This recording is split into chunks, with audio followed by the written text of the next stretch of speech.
I take this opportunity to welcome you not only to my country, but to welcome you to the microcosm of the growth center of telecommunications globally across the next decade.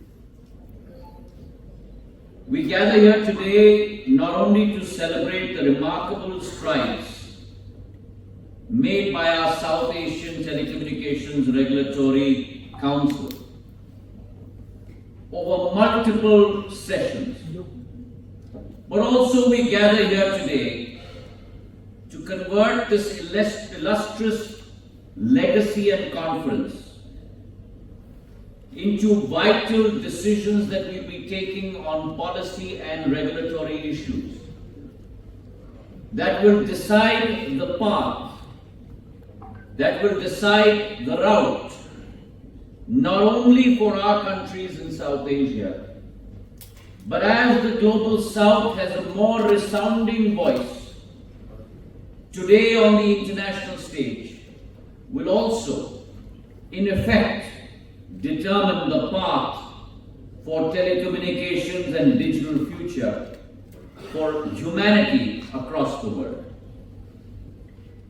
While I stand before you, we must recognize that today almost a fourth of the global population resides in our part of the world. And our part of the world has made tremendous strides in the area of telecommunications, in the area of digital communications, digital technologies over the last decade. But while we recognize that we've made tremendous strides, we must also recognize that our journey is far from over. Even to date, 33% of the world's population still remains to be connected by what is today the most ubiquitous and necessary and mandatory reservoir of information through telecom technology. And a large portion of that percentage still lies in our part of the world. So though we have come a long way, there still remains a lot to be done. This forum has the potential to act as a catalyst for knowledge sharing and a confluence of innovative perspectives on emerging policy and regulatory challenges. It also opens the door to many adaptable best practices, acknowledging those, internalizing those, and executing those from across the neighborhood.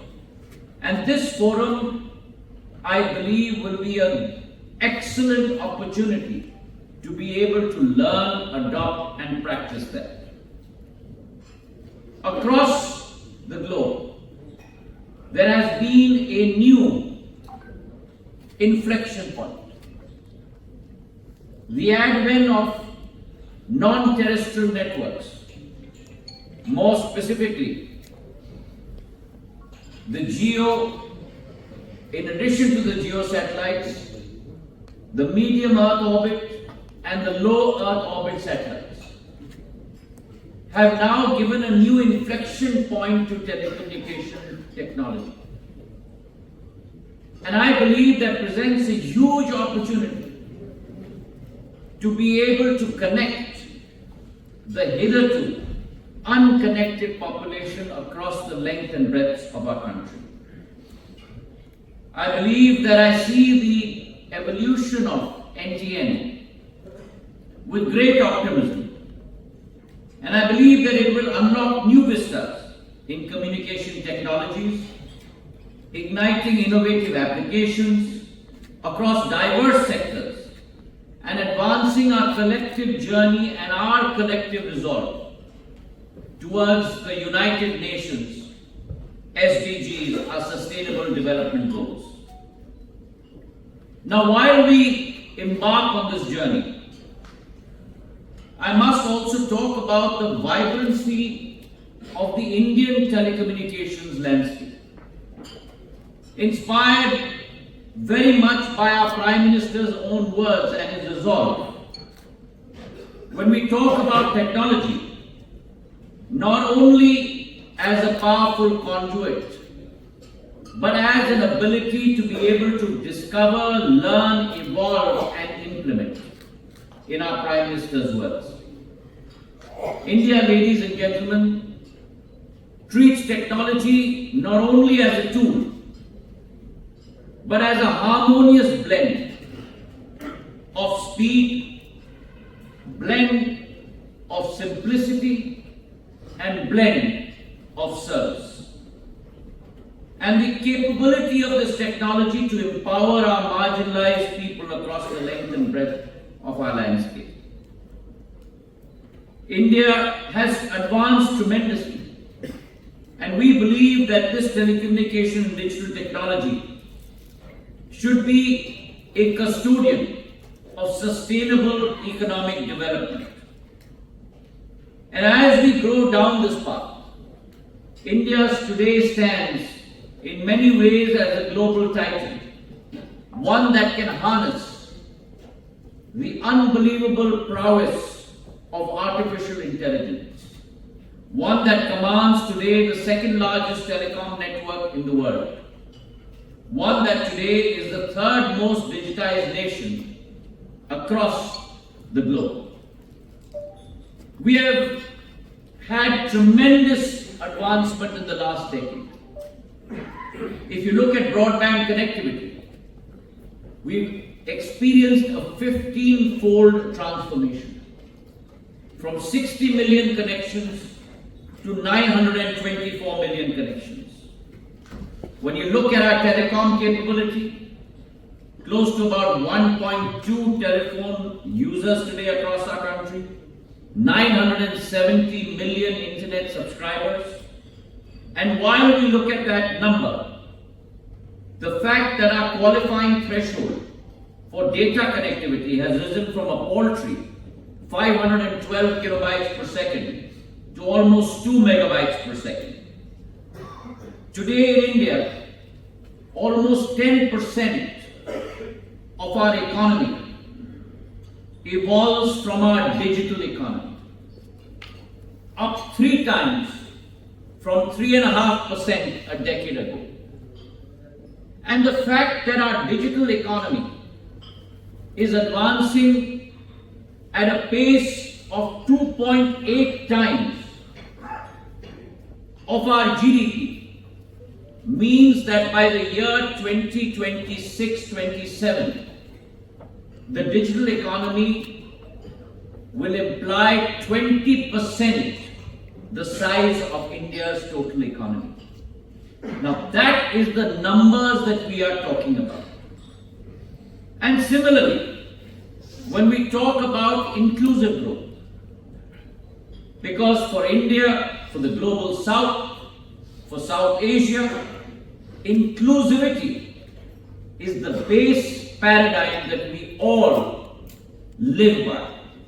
And when we talk about inclusive growth, we see a measure of that occurring in India today. We've had the fastest rollout of 5G services in the world. In 22 months, 99% of our districts in India have been covered by 5G. 450,000 BTSs have been laid out. 84% of our population has been covered. When we go beyond that, when we look at our amended BharatNet program, our program of providing universal broadband connectivity, the largest public program in the world today, close to $16.6 billion US, in order to provide universal broadband connectivity to all 250,000 major agglomerations of villages across the length and breadth of India. It is our commitment to ensure 4G saturation. And when we talk about 4G saturation, the 36,000 villages that still need to be connected out of 650,000 villages in India. We have committed $3.9 billion to ensure that that task will be completed no later than June of 2025. We will have 100% 4G saturation in India by that date. Now, as we look forward, because I think it's important that India and the rest of South Asia, we were all followers in 4G. We were all simultaneous marchers in 5G. But it must become a combined imperative to lead the world in 6G. And if we have to lead the world in 6G, we must set up our technology platform. We must be able to contribute intellectual property in the 6G network, whether it's 3GPP, whether it is the WTSA and the ITU. And most importantly, we must speak in one voice, the voice of the global South. South Asia has a tremendous responsibility towards that. And this deliberation over the next 2 or 3 days must ensure that that becomes the common thread as we move forward in terms of regulatory thoughts and ideas. In India, we've set up the Bharat 6G Alliance, the B6GA. We have tied up with countries across the world to make sure that our contribution becomes part of the key 6G movement at the ITU. It is our goal to provide at least 10% of the patents in the Bharat 6G Alliance network. And along with that, we must also ensure that our electronics manufacturing sector grows by leaps and bounds. A country that imported close to 85% of its mobile phone requirements, today under the Prime Minister's resolve and commitment, today 99.3% of India's mobile requirements are manufactured within the country. We have grown from a country that manufactured 50 million mobile phones to a country today that manufactures 330 million mobile phones. And indeed, India has become a huge exporter of mobile phones as we stand today. In addition to that, if we look at our data consumption from a modest 61 MB, today every Indian consumer is consuming close to 20 GB per month of data. And therefore, India, as we stand today, has grown to become an aggregate wireless data usage country of close to 39% of the world's data usage capacity. Now, what does that do for us in India? That also opens up new vistas of opportunity. Today, one of the greatest opportunities today in India is for India to emerge as a data center hub. And it is our resolve that from our capacity today of close to about 977 MW, we will grow to close to 2.3 gigawatts of data center capacity over the next couple of years.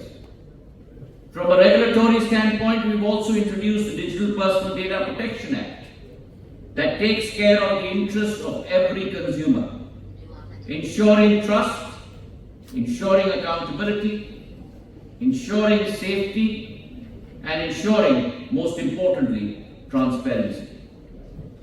So we remain, ladies and gentlemen, steadfastly committed to achieving participatory 6G standards development, advancing our semiconductor mission for indigenous value addition, and nurturing startups within a vibrant regulatory sandbox ecosystem. I do believe that as we stand here today, it is the responsibility of regulators to ensure the safety, transparency, and service standards for every stakeholder. We must take into account, on the one hand, assets of this telecom network, whether it is spectrum, digital communication capabilities, and we must set the guardrails on this highway of connectivity, to ensure that every consumer along this highway is safely insured in terms of treading his path of connecting in to this repertoire and this huge information superhighway, and enriching their lives, and in that process taking their country and the world forward.